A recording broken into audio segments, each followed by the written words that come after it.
আলহামদুলিল্লাহ বৃষ্টির ফলে আমাদের সকল ফসলের রোগবালাই ইতিমধ্যে অনেকটাই কমে গেছে। এই যে কুমড়া, আমাদের জমির কুমড়া, ওই যে আরেকটা এখানে কুমড়া তেমন একটা ভালো হয়নি। নদীর ওই পারে যেই অল্প একটু জায়গায় লাগাইছিলাম, আলহামদুলিল্লাহ অনেক বড় বড় কুমড়া হয়েছে।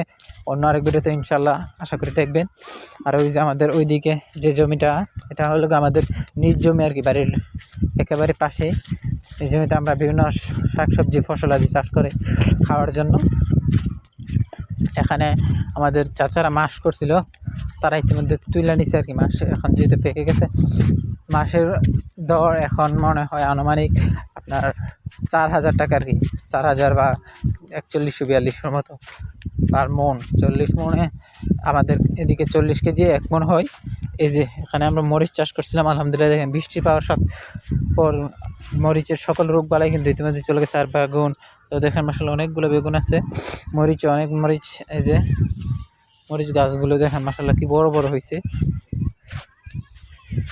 ওই দিকটা কিন্তু আবার এই যে প্রথম দিক থেকেই ওই দিকের জমিটা একটু দুর্বল ছিল বা উর্বর ছিল না, শক্তি তেমন একটা ছিল না। অনেক ওষুধ দিচ্ছি যদিও কাজ হয় নাই। আর এই দিকের মরিচটা পর্যাপ্ত শক্তি পাইছে, আপনার যা যা প্রয়োজন।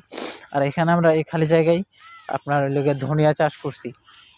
অতিরিক্ত বৃষ্টির কারণে যদিও জ্বালায় নাই, অল্প অল্প একটু দেখা যাইতেছে, ওই যে দেখা যায় না মনে হয় ক্যামেরায়।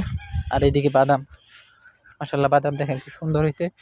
আর কয়েকদিন পরেই রমজান শেষের দিকেই আশা করি বাদাম তুলতে পারবো। এই যে দেখেন টমেটোর চারাগুলো কিন্তু অনেক ছোটো ছোটো আসছিল, তখন কিন্তু টমেটো ধরা শুরু করছে। এই যে টমেটো দেখেন অনেকটা বড় হয়েছে বৃষ্টি পাওয়ার পর। তো আজকের ভিডিওটা এই পর্যন্তই। ভিডিওটা ভালো লাগলে অবশ্যই একটা লাইক দিয়ে দিবেন। আর এরকম ভিডিও পেতে, গ্রামের প্রকৃতি দেখতে অবশ্যই আমার চ্যানেলটি সাবস্ক্রাইব করে রাখবেন। সে পর্যন্ত ভালো থাকুন। তো সবাই ভালো থাকবেন, সুস্থ থাকবেন। দেখা হবে অন্য আরেক ভিডিওতে। সে পর্যন্ত ভালো থাকুন। আল্লাহ হাফেজ।